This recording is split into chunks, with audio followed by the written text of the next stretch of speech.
రక్షకుడును ప్రియ కుమారుడైనటువంటి నజరేయుడైన యేసు నామమున మీకు అందరికి వందనాలు చెల్లిస్తుంటున్నాను. ప్రతి దినము ఈ రీతిగా మిమ్మల్ని కలుసుకున్నట్టుని బట్టి ప్రభు వారిని నేను ఎంతగానో స్తుతిస్తూ ఉంటున్నాను. యోనా గ్రంథము 2వ అధ్యాయము 2వ వచన భాగమును మనం చదువుకుందాం. నేను ఉపద్రవములో ఉండి యెహోవాకు మనవి చేయగా ఆయన నాకు ప్రత్యుత్తరము ఇచ్చెను. అనగా ఉపద్రవములో చేసినటువంటి ప్రార్థన. యోనా భక్తుడు ఉపద్రవములో ప్రార్థన చేస్తూ ఉంటున్నాడు. అయితే ఉపద్రవంలో ఉండడానికి గల కారణాలు ఏమిటి అనంటే, దేవుని యొక్క మాటకు అవిధేయుడై దేవుని యొక్క చిత్తాన్ని నెరవేర్చక తన ఆలోచన చొప్పున దేవుడు నినివే పట్టణానికి వెళ్ళమని చెప్పినప్పుడు నినివే పట్టణానికి వెళ్ళకుండా ఆయన తర్షీషుకు వెళ్ళినటువంటి సందర్భంలో దేవుడు అక్కడ మరి ఆ యొక్క సముద్రములో తుఫానును రేకెత్తించినటువంటి సమయంలో మరి అక్కడ ఉన్నటువంటి వారందరూ కూడా అతని ఆ సముద్రములో పడవేసినప్పుడు ఆయన 3 దినములు ఆ మత్స్యం యొక్క కడుపులో నుండెను. అప్పుడు ఆయన ప్రార్థన చేస్తూ ఉన్నాడు. ఎవరికి ప్రార్థన చేస్తున్నాడు అనగా మొదటి వచనంలో మనము చూస్తే, ఆ మత్స్యము కడుపులో నుండి యోనా యెహోవాను ఇలాగో ప్రార్థించెను. దేవుని యొక్క దృష్టి నీతిమంతుల మీదను, ఆయన యొక్క చెవులు మరి వారి యొక్క మొరలకు ఒగ్గినట్లుగా లేఖన భాగము సెలవిస్తూ ఉంటున్నది. యెహోవా యొద్దనే రక్షణ దొరుకుతుంది, యెహోవా యొద్దనే విమోచన దొరుకుతుంది. ఆయనే మన రక్షకుడు, ఆయనే మన విమోచన కారకుడై ఉంటున్నాడు. కీర్తన 34:15 వచనం మనం చూసినట్లయితే, యెహోవా దృష్టి నీతిమంతుల మీద ఉన్నది, ఆయన చెవులు వారి మొరలకు ఒగ్గి ఉన్నట్లుగా వాక్యం సెలవిస్తున్నది. ఎవరైతే ఆయన వైపు తిరిగి ఆయన వైపు చూస్తూ ప్రార్థన చేస్తారో అటు ప్రార్థనను దేవుడు ఆలకించువాడై ఉన్నాడు. కాబట్టి ఆయన యొద్దనే రక్షణ దొరుకుతుంది, ఆయన యొద్దనే మనకు విమోచన విడుదల లభిస్తుంది. కాబట్టి ఎప్పుడైతే ప్రభు అయినటువంటి యేసుక్రీస్తు యొక్క నామమును మనం ప్రార్థన చేస్తామో దేవుడు మన ప్రార్థనలకు ప్రతిఫలం ఇచ్చే దేవుడై ఉన్నాడు. చూడండి, యోనా ప్రార్థన చేస్తున్నాడు, ఉపద్రవములో నుండి ప్రార్థన చేస్తూ ఉన్నాడు. మరి ఆయన మత్స్యం యొక్క కడుపులో నుండి ఆయన ప్రార్థన చేస్తూ ఉన్నాడు. మరి దేవుడు మంచి అనుకూలమైనటువంటి పరిస్థితులను ఇచ్చాడు, ప్రార్థన ఆలకించే సమయం ఇచ్చాడు. కానీ ఆ సమయంలో అతడు ప్రార్థన చేయక, చూడండి, దేవుని యొక్క మాటకు అవిధేయుడై ఆయన ముందుకు సాగి ఉంటున్నాడు. ఎప్పుడైతే ఆయన యొక్క మాటకు మనము విధేయత చూపించమో తద్వారా మనము ఆత్మీయ నష్టాన్ని కొని తెచ్చుకుంటాం. చూడండి, ఆ నష్టములో ఆయన ఉన్నప్పుడు ప్రార్థన చేస్తున్నాడు. ఇది దేవుడు అతనికి ఇచ్చినటువంటి కృప, దేవుని యొక్క వాత్సల్యత, దేవుని యొక్క కరుణ. కాబట్టి అతడు ఆ యొక్క కడుపులో ఉండి ప్రార్థన చేయగలుగుతూ ఉన్నాడు.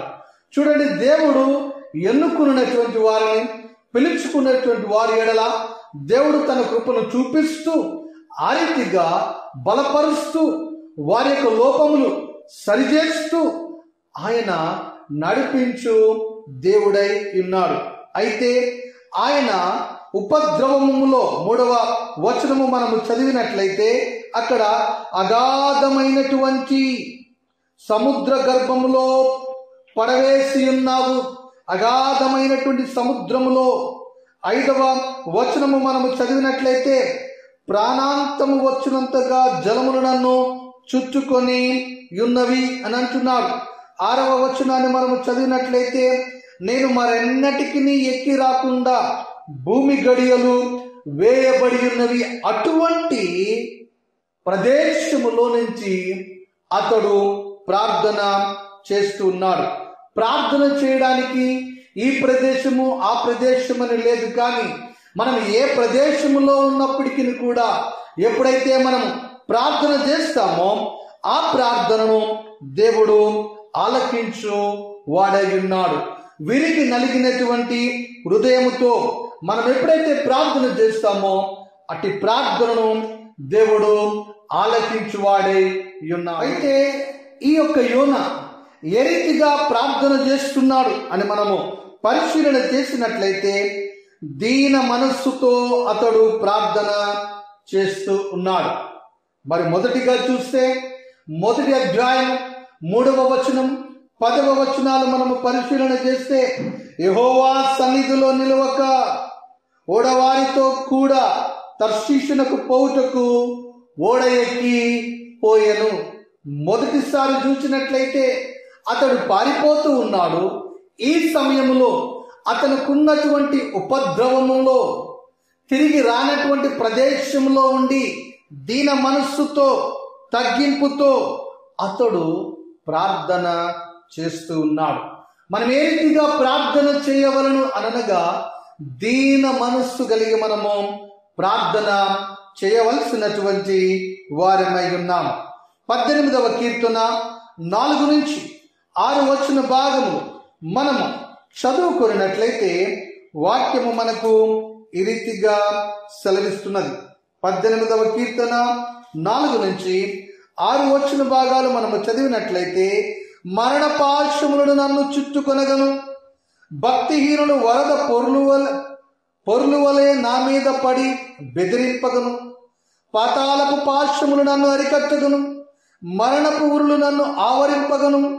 నా శ్రమలో నేను యెహోవాకు మొర్రపెట్టి తిని నా దేవునికి ప్రార్థన చేసి తిని. చూడండి, ఈ యొక్క ప్రార్థనలో కూడా యోనా చేసినటువంటి ప్రార్థనలో కూడా ఇక్కడ కీర్తనకారుడు పలికినటువంటి మాటలు మనకు అక్కడ కనబడుతూ ఉన్నాయి. అనగా అతని యొక్క ప్రార్థన లేఖనానుసారమైనటువంటి ప్రార్థనగా మనకి ఇక్కడ కనబడుతుంది. ఆయన తన ఆలయములో ఆలకించి నా ప్రార్థనను అంగీకరించను, నా మొర ఆయన సన్నిధిని చేరి ఆయన చెవుల జొచ్చను అని ఇక్కడ మనము చూస్తూ ఉన్నాం.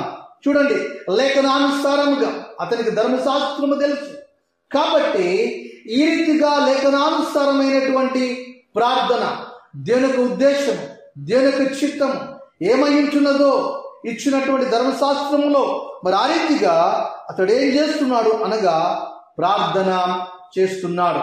దీనినే మనము దేవుడిచ్చినటువంటి వాగ్దానమును మనం ఎత్తి పట్టుకుని ప్రార్థన చేస్తూ ఉంటాం.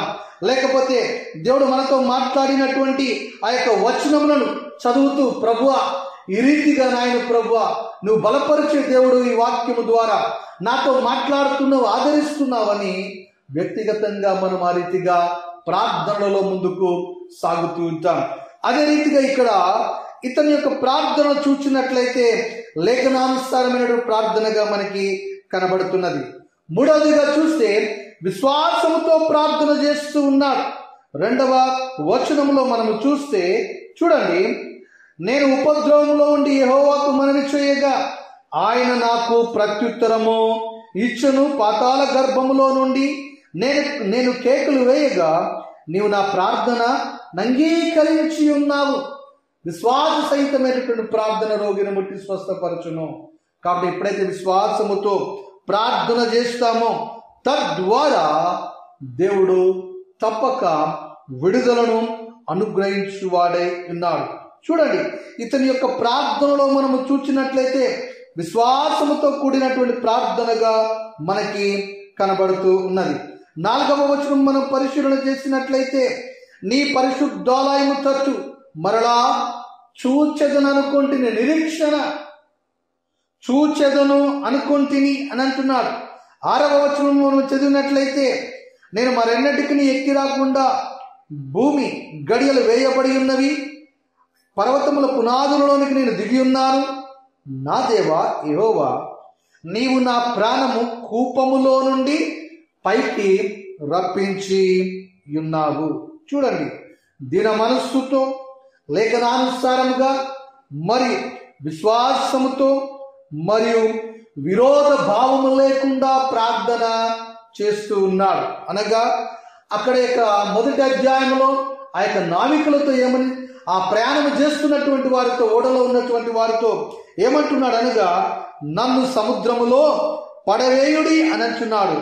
కానీ 3వ వచనములో, నీవు నన్ను అగాధమైన సముద్రములో పడవేసి ఉన్నావు. విరోధ భావము లేదండి. దీన మనస్సుతో తనకు తాను గుర్తెరుగుతున్నాడు. గుర్తెరిగి మరి విరోధ బుద్ధి లేకుండా ప్రార్థన చేస్తూ ఉన్నాడు. చూడండి, ప్రార్థన చేస్తూ తిరిగి దేవునికి కృతజ్ఞతాస్తుతులు చెల్లిస్తున్నాడు. ప్రార్థనలో 9వ వచనము, కృతజ్ఞతాస్తుతులు చెల్లించి నేను నీకు బలులను అర్పించదును, నేను మ్రొక్కుబడులను చెల్లింపక మానను, యెహోవా యొద్దనే రక్షణ దొరుకును అని ప్రార్థించాడు. కాబట్టి కృతజ్ఞతాస్తుతులు చెల్లిస్తూ ప్రార్థిస్తూ ఉన్నాడు. విడుదల కొరకు ప్రార్థిస్తూ ఉన్నాడు. దేవుడు అతనిని విడిపించి ఉంటున్నాడు, రక్షించి ఉంటున్నాడు. ఈ ఉదయకాల సమయంలో ఒకవేళ మనము కానీ మన యొక్క కుటుంబాలు కానీ ఒకవేళ ఉపద్రవములలో ఉన్నట్లయితే, ఇరుకులలో, ఇబ్బందులలో, అవమానములలో ముందుకు సాగుతున్నట్లయితే, మనము ఆయన యొక్క కృపా సింహాసనం యొద్దకు చేరుదాం. తప్పక ఆయన తన యొక్క కృపను అనుగ్రహించి, కుమ్మరించి, మనల్ని రక్షించి, విడిపించి, కాపాడి నడిపించే దేవుడై ఉన్నాడు. ప్రార్థన చేసుకుందాం. మమ్మల్ని మిక్కిలిగా ప్రేమించిన మా ప్రియ పరలోకపు తండ్రి, మీ కొందనాలు స్తోత్రాలు స్తుతులు చెల్లిస్తూ ఉంటున్నా. నాయన ప్రభా, యోనా భక్తుడు ఉపద్రవంలో ఉండి ప్రార్థించినటువంటి సందర్భంలో ప్రభా, ప్రార్థన ఆలకించి విడుదలను అనుగ్రహించిన దేవా, మీ కొందనాలు చెల్లిస్తుంటున్నా. మా విశ్వాస జీవితంలో ఉన్నటువంటి ప్రభా ఉడుదుడుకులను తీసివేయమని ప్రార్థిస్తూ ఉంటున్నాము తండ్రి.